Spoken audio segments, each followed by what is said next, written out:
Data Protection Bill 2023 passed by Parliament. Consent will have to be taken for the use of data. Parents' consent required for minor. Anusandhan National Research Foundation Bill 2023 introduced in Lok Sabha. National Research Foundation will be established. Science and Engineering Research Board will be abolished. International Whaling Commission warns of extinction of Vaquita. Their population is only 10. IUCN has listed it as critically endangered.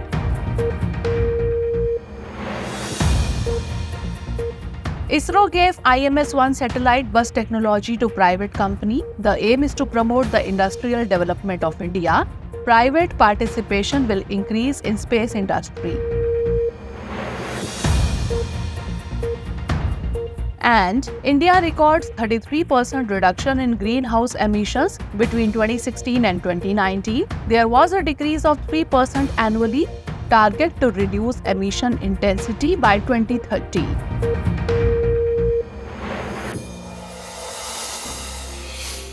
Recently, the Digital Personal Data Protection Bill 2023 was passed in the Lok Sabha. The bill aims to provide protection to personal data and privacy of the individual.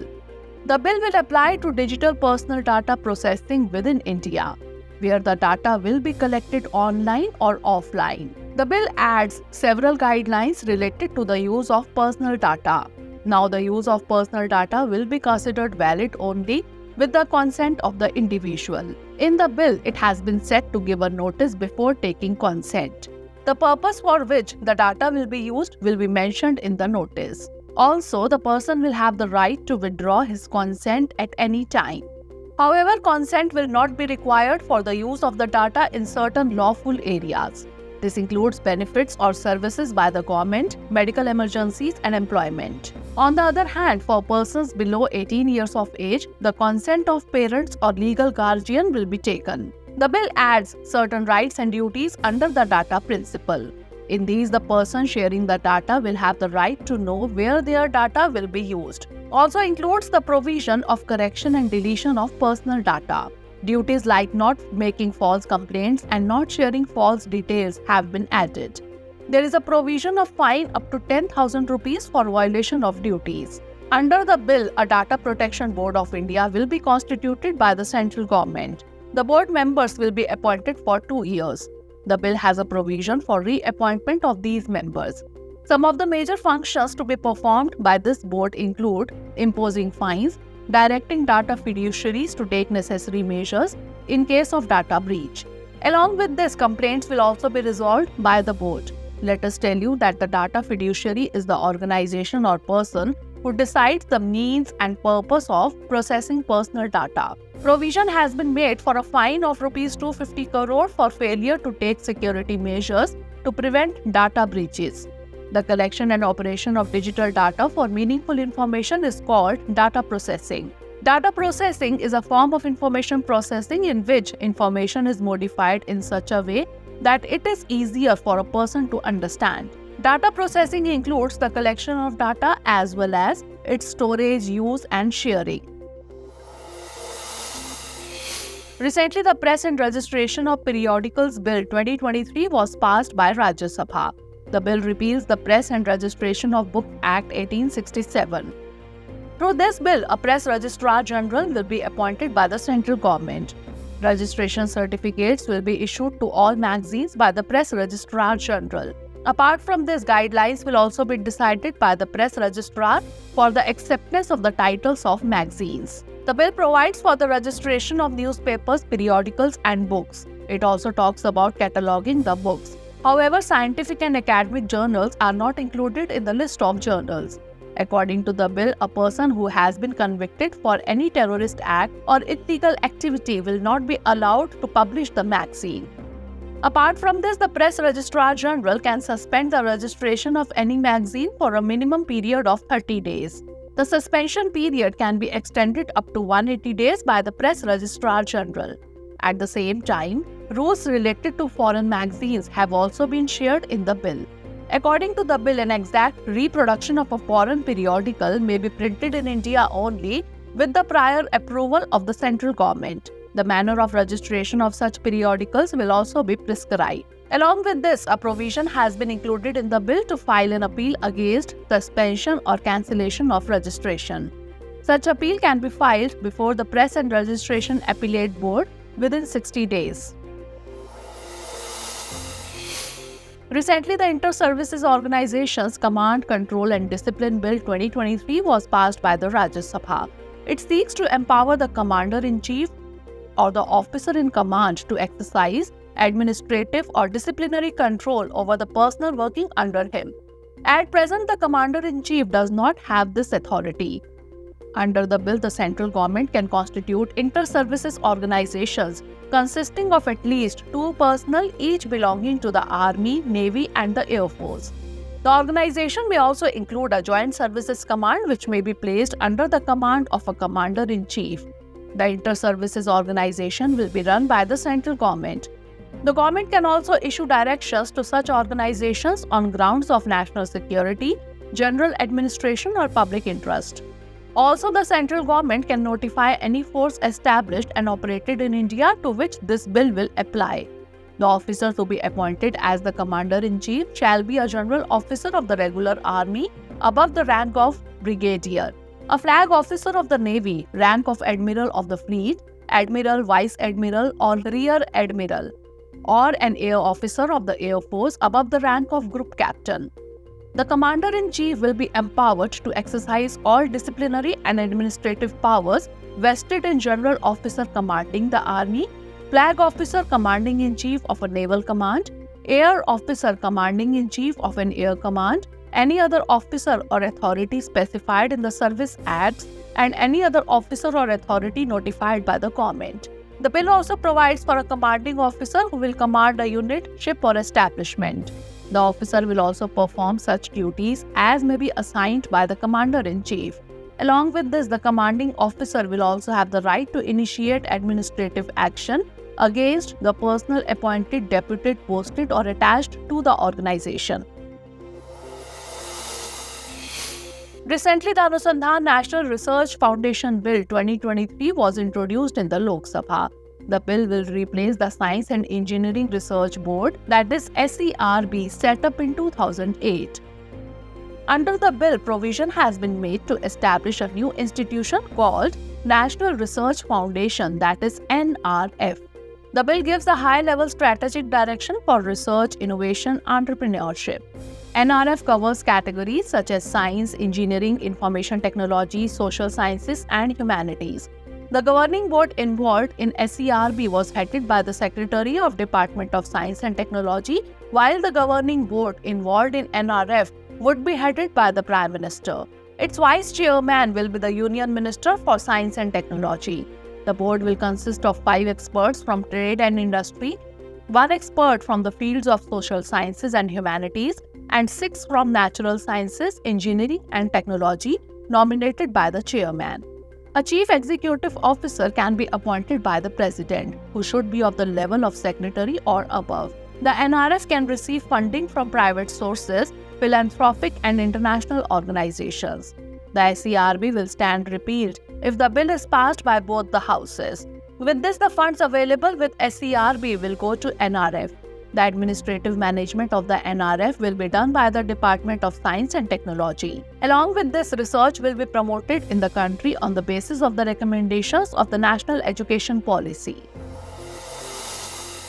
Recently, the government has directed all the pharmaceutical companies in the country to implement the revised Good Manufacturing Practices, that is GMP.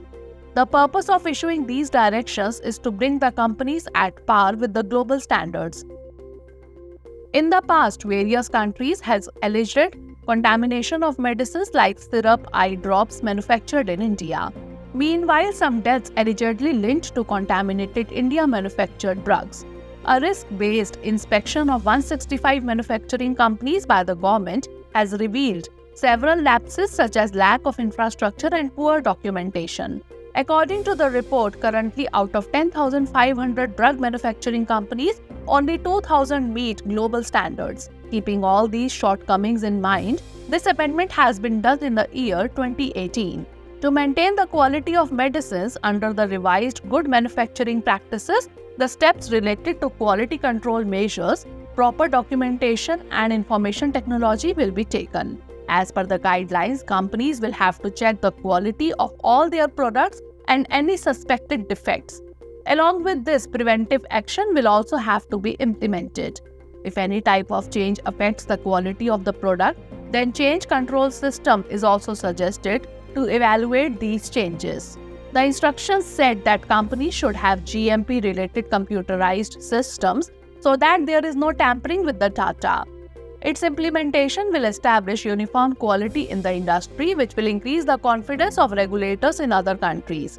Along with this, improvements will also be seen in the quality of medicines in the domestic markets. Union Health Minister Mansukh Mandavia said implementation would begin from 1st August onwards. Large companies with a turnover of more than Rs 250 crore will have to implement the changes within 6 months, while medium and small enterprises with a turnover of less than this will have to implement the changes within a year. Recently, ISRO, that is Indian Space Research Organization, transferred IMS-1 satellite bus technology to private company Alpha Design Technologies. New Space India Limited entered into a transfer of technology through an agreement during the event. ISRO aims to promote India's industrial development in the space sector. Keeping this in mind, the IMS-1 technology has been given in private hands. The transfer marks the rise of private participation in the Indian space industry. This satellite bus has been developed by U.R. Rao Satellite Center of ISRO. The IMS-1 satellite bus is a small satellite platform. The bus serves as a dedicated vehicle for various payloads, enabling Earth imaging, ocean and atmospheric studies, microwave remote sensing and space science missions, while ensuring a quick turnaround time for satellite launches. This technology enables access to space at a lower cost. NSIL, that is New Space India Limited, is a commercial arm of ISRO. Its primary responsibility is to enable Indian industries to undertake high technology activities related to space. Apart from this, it also plays an important role in the promotion of products and services emanating from the Indian space program. Whereas Alpha Design Technologies is an aerospace company with expertise in engineering, manufacturing and systems integration. This company has played an important role in various projects related to defense and space. Recently, a report has been published by Lancet. The report suggests that improved nutrition and early weight gain in underweight patients can reduce TB incidence and mortality. These claims are based on a study conducted by the Indian Council of Medical Research in collaboration with the National TB Elimination Program and the National Institute for Research in Tuberculosis, Chennai. It was shown by the evidence from reducing activation of tuberculosis by improvement of nutritional status, that is rations. This is the first study of its kind in the world which talks about reducing TB cases through nutrition. It was carried out in 4 districts of Jharkhand between August 2019 and August 2022. According to a study, Jharkhand has the maximum number of TB patients. It has been reported that with better nutrition of people living in contact with TB patients, all forms of TB can be reduced by about 40%. Also, infectious TB can be reduced by 50%. At the same time, increasing the weight of underweight TB patients can reduce the risk by about 60%. The report also states that to prevent even a single case of TB, it would require providing nutritional support to about 30 households and about 47 patients. It is noteworthy that 2 types of studies have been included in the report. The first study involved 4,724 TB-infected household members who were regularly provided with nutritious food in a non-planned manner. Whereas in other study, nutrients were also provided along with food items, which included family members of 5,621 TB patients. The report states that there has been a reduction of about 39 to 48% in TB patients included in the second study as compared to the first study. Significantly, undernutrition is becoming a major cause of TB globally. In such a situation, this study can reduce the risk of mortality in TB patients. Recently, a Bangalore resident filed a petition in the Karnataka High Court. The petition has sought an investigation into Havana Syndrome and high-frequency microwave transmission. In relation to this petition, the Karnataka High Court has sought response from the central government. The central government has agreed to investigate the matter. The first case of Havana Syndrome was reported in Cuba in 2015 when the US opened its embassy in Havana. About a year after this, embassy and intelligence officials suddenly began to feel pressure in their brains and had frequent headaches. Such a case came to light for the first time in the year 2021 in India, when US intelligence officers along with CIA Director William Burns were traveling to India. Notably, Havana Syndrome is defined as mental health symptoms. In this disease, the sufferer usually hears some sounds without any external noise. Along with this, problems like nausea, dizziness, headache, memory loss, and physical balance are also included in its symptoms. It is believed to be experienced by United States embassy officials in various countries. Let us tell you that the causes of Havana Syndrome are still not completely clear. However, after examining the victims and scientific studies in America, some reasons have come to the fore. Among these, high-power microwave radiation is said to be a major reason. If a person is exposed to microwave radiation, his nervous system gets affected. Due to this, pressure starts building up inside the brain and there is a feeling of hearing the sound. Significantly, the gadget or device through which microwave radiation is transmitted, known as microwave gadget. Recently, scientists have made a new disclosure about Mars. It has been said about the red planet that the speed of rotation of the planet has increased. Along with that, this information also came to the fore that the core of Mars is in liquid state. The molten core of the planet sloshes around, which causes the astronomical phenomenon of wobble of the planet during rotation. This information has been revealed on the basis of the data of Mars mission InSight lander sent by NASA. Data from the lander's rotation and internal structure experiments have been studied. The experiments found that the rotation of the planet is speeding up by about 4 milliarc seconds per year. However, the reason behind this change in the rotation of the planet has not been revealed yet. Some possibilities related to the reason for the change in the speed of rotation have been given. These possibilities include changes in the planet's mass distribution due to the accumulation of ice in the polar regions or glaciers. Let us tell you that the core is the innermost part of any planet. The core of any planet can be completely solid or completely liquid. Also, there can be a mixture of solid and liquid layers. While the core of Mars is liquid, Earth's core is made of a mixture of solid and liquid layers.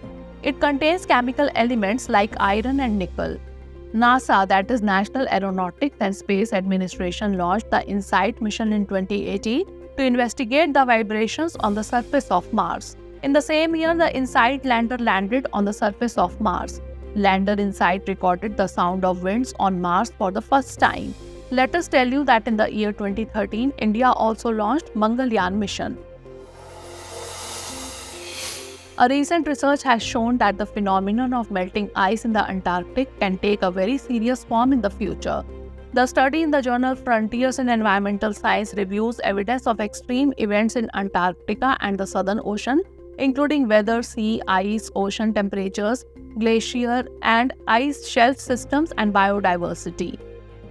It found that the fragile environments in Antarctica will be put through considerable stress and damage in the coming years due to climate change. In the year 2022, due to the heatwave incident in the Antarctic, higher than normal temperatures were recorded there. Also, there is currently less winter sea ice formation in the region. Another report suggested that Antarctic sea ice has reached its lowest extent in a 45-year satellite data record. The reduction of snow cover is a major concern as it helps to accelerate global warming. In fact, most of the sun's rays that fall on the surface of the ice gets reflected. At the same time, the sun's rays falling on the water are less reflected, due to which the temperature of the water increases. Apart from this, the effect of climate change is also being seen on biodiversity. For example, due to higher temperatures, the number of krill is decreasing. Its effect is visible on other large animals that eat krill. Apart from this, the seals found dead on the sea coast are also indicating climate change. However, the Antarctic Treaty was adopted for the protection of Antarctic region. The purpose of this treaty was to preserve the Antarctic continent for scientific research and to make it a demilitarized zone. This treaty was implemented in the year 1961. Initially, this treaty was signed by only 12 countries. The list includes Argentina, Australia, Belgium, Chile, France, Japan, New Zealand, Norway, South Africa, the Soviet Union, the UK, and the US. India became a member of this treaty in the year 1983. According to media reports, India's greenhouse gas emission rate has registered a decline of 33%. According to this, the average rate of reduction in India's emissions has been recorded at 3% annually in the period from 2016 to 2019. However, earlier this rate was around 1.5% in the period 2014 to 2016. The UNFCCC has set a target for all countries to reduce their emission intensity by 45% by 2030 from the level of 2005. India is making rapid strides in this direction. Many reasons are being considered for the decrease in India's emission rate. These include substantial increase in forest cover and schemes to promote non-fossil production, such as the Green Hydrogen Mission. In addition, targeting emissions in the industrial, automotive, and energy sectors have also resulted in significant reductions in emissions intensity.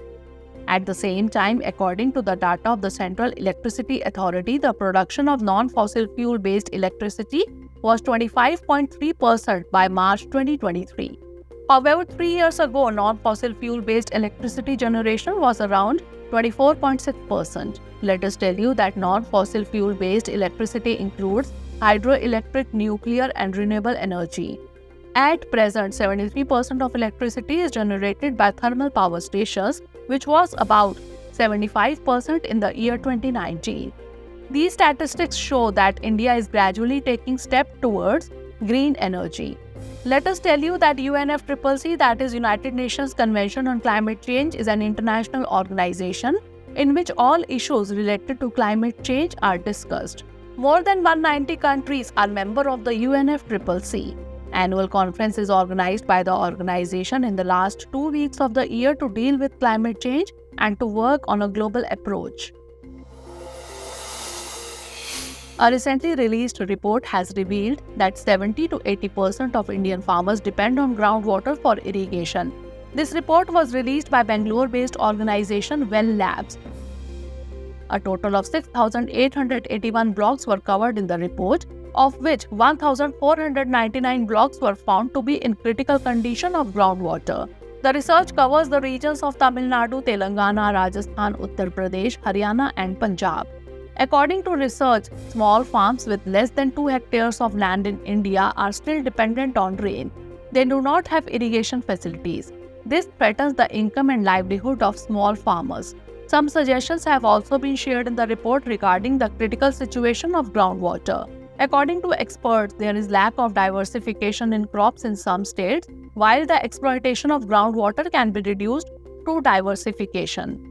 For example, mostly rice is grown in Tamil Nadu and Telangana, whereas wheat is cultivated in abundance in Haryana and Punjab. In Nadia district of West Bengal, farmers grow rice in all 3 seasons. However, there is a practice of growing pulses with rice in the Kharif season and wheat in the Rabi season. This pattern is far more sustainable than in Tamil Nadu and Punjab. Since rice is a water-intensive crop, the demand for water can be reduced by changing crops. Also, farmers may be able to earn better by cultivating other crops like pulses instead of rice. Let us tell you that even in the report of the World Bank, the groundwater situation of India has been highlighted. The report states that India is the largest user of groundwater. Also, the rapidly growing economy and population is putting pressure on the groundwater resources of the country. However, to deal with these situations, the central government has taken several steps. These include Atal Bhujal Yojana and PM Krishi Sinchai Yojana. Recently, IWC, that is International Whaling Commission, issued a warning about the extinction of a sea creature named Vaquita porpoise. According to the IWC, only 10 vaquitas are left alive in the world. Notably, this sea creature is found only in the Gulf of California and the northern part of Mexico. According to the Commission, in the year 1997, the population of vaquita was about 570. But in the year 2018, their number has come down to only 10. Many reasons have been given for the decrease in their population. In fact, the Vaquita is caught as bycatch in gill nets meant for totoaba. Let us tell you that totoaba is a type of fish which is mainly used in Chinese cuisine. Many times the Vaquita dies after getting entangled in the gill nets used to catch the totoaba. Mainly due to gill net, their population is declining. Apart from this species is displaced from its habitat to defend itself from the gill net. Since this species resides in warm water area and due to displacement, it goes to cold water or other areas. Therefore, this species does not survive for long. Let us tell you that the Vaquita porpoise is the world's smallest and rarest marine mammal. These whales are smaller in size than dolphins, its head is round, and there are black spots around its mouth and eyes. Its length is up to a maximum of 5 feet. Vaquita has been declared critically endangered in the red list of IUCN, that is International Union for Conservation of Nature. Recently, the 108th Foundation Day of Zoological Survey of India was celebrated. On this occasion, the Zoological Survey of India has issued a publication. Its title is 75 Endemic Birds of India. As per their publication, India is home to a total of 1,353 bird species, which represents about 12.40% of the global bird diversity. Of these, a total of 78 species are endemic in the country. Out of these, 3 species have not been seen for the last few decades, which include Manipur bush quail, Himalayan quail, and Jaydon's courser. Here, endemic birds refer to such birds which live in a single geographical area. For their conservation, BirdLife International provides protection to their habitat. According to the publication, the highest number of endemic species have been recorded in the Western Ghats with 28 bird species. A total of 25 endemic species are found on Andaman and Nicobar, 4 from eastern Himalaya, 1 from South Deccan Plateau, and 1 from Central Indian Forest. Also, out of these 78 species, 25 species have been included in the threatened, 3 in critically endangered, 5 in endangered, 17 in vulnerable, and 11 in near threatened category by the IUCN. The publication also covers the differences between subspecies of birds, their distinctive features, habitat, breeding habits, and food preferences. The purpose of releasing this publication is to provide information about the endemic birds of the country to all and to highlight their conservation efforts. Let us now look at the 5 questions based on the bulletin. Questions for this series are: first question is, consider the following statements about Havana Syndrome. 1. It is a form of mental illness. 2. This disease affects persons exposed to microwave radiation. 3. This disease first appeared in the year 2021. How many of the above statements are incorrect? Only 1, only 2, all 3, or none?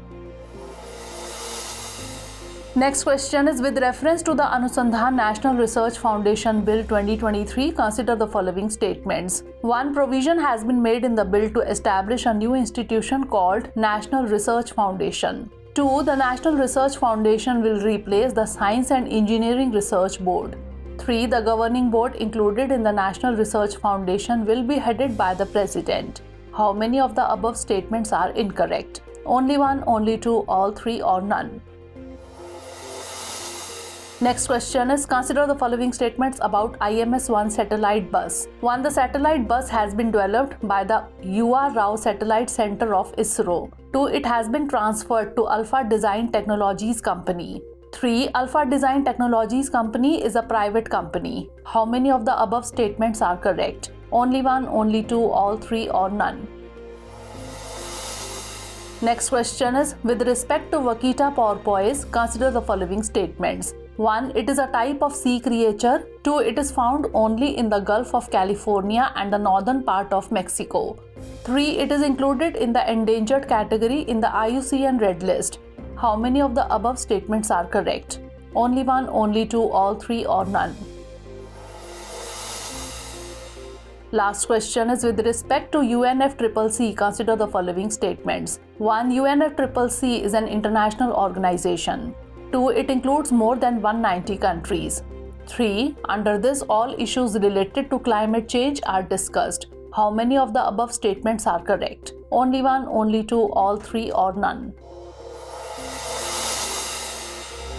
Recently, scientists have discovered a bacteria which can prove to be a big weapon in the prevention of malaria. In fact, a naturally occurring bacterial strain named TC1 in the environment can prove to be effective in preventing malaria. According to research, once this bacteria enters inside mosquitoes, then it remains there for the rest of their life. This bacteria secretes a hormone which inhibits the early development of the malaria parasite in the mosquito's intestine. Significantly, this bacteria reduced the ability of mosquitoes to spread malaria by about 73%.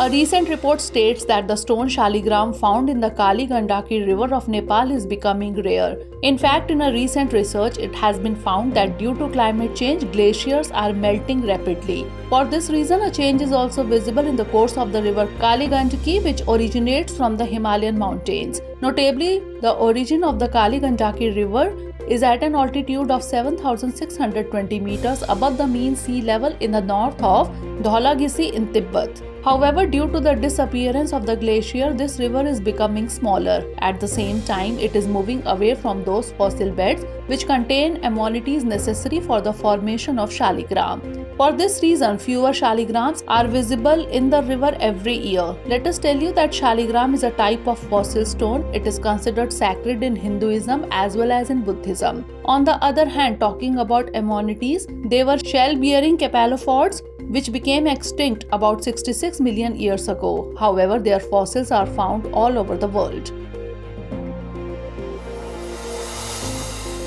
Recently, Malabar exercise has been started in Sydney, Australia. The exercise, which began on August 11, will continue till August 21. It is a naval exercise and this time it is in its 31st edition. It includes the armies of India, America, Japan and Australia. These 4 countries are also members of the Quad organization, whose main objective is to create open and free navigability in the Indo-Pacific. Along with this, the Indo-Pacific region must be made inclusive. Significantly, this is the first time that Australia is hosting this exercise. Let us tell you that the Malabar exercise was first started in the year 1992 as a bilateral naval exercise between the Indian and US navies. In view of the dwindling status of vultures in the country, the central government has banned the manufacturing, distribution and sale of drugs, ketoprofen and aceclofenac. According to experts, if aceclofenac drug is given to an animal, it turns into diclofenac. The drug diclofenac is extremely dangerous for vultures. Experts say that this step taken by the government can prove to be a game changer in the critical situation of vultures. Significantly, even before this, the government had banned the use of diclofenac in the year 2004. Notably, if a part of these medicines is present in the body of any dead organism and vultures consume them, then they die. Recently, Indian Web Browser Development Challenge has been launched. It was launched at an event organized by the Ministry of Electronics and Information Technology at the India Habitat Center in New Delhi. It aims to empower technology enthusiastic developers in the country to build an indigenous web browser. According to the news, special care will also be taken for security and data privacy in the browser. Also, crypto tokens will be used to promote secure transactions and digital connectivity. Recently, Prime Minister Narendra Modi has praised the Arunachal Rang Mahotsav. The event is being celebrated in various parts of India, including Delhi, Mumbai, Kolkata and Guwahati. Festival is a kind of theatre event. Under this, different cultures of Arunachal Pradesh are displayed. The purpose of celebrating the event is to throw light on the important contribution of the individuals involved in the Indian freedom struggle. This festival is in line with the principles of Ek Bharat, Shresth Bharat. Recently, World Lion Day was celebrated. It is celebrated every year on 10 August. Its aim is to make people aware about lions and their conservation. It was first celebrated in the year 2013. Let us tell you that the lions are included in the vulnerable category in the IUCN Red List, whereas they are included in Schedule 1 under the Indian Wildlife Protection Act 1972. It is worth mentioning that for their protection, many types of programs are run by the Government of India. These include Project Lion and Asiatic Lion Conservation Project, etc. According to the statistics of the year 2020, the total number of lions in India is 674.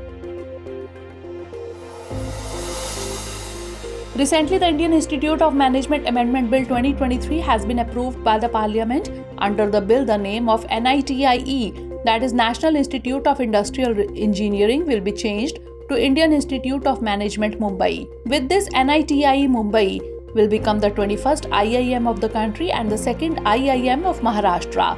Let us tell you that the NITIE was established in the year 1963. It has been ranked 7th in the management category in the year 2023 by NIRF, that is National Institute Ranking Framework. In the past, China has issued some rules for generative artificial intelligence. In these, AI service providers have been warned not to produce any such content which threatens national security. Also, AI service provider algorithms should be designed in such a way that any type of discrimination on the basis of ethnicity, country, or region can be avoided. Under the rules, it is also very important for the companies to ensure that the artificial intelligence model or chatbot does not tell any kind of false and harmful information. It is worth mentioning that China is the first country in the world to control and regulate OpenAI's ChatGPT and other artificial intelligence tools.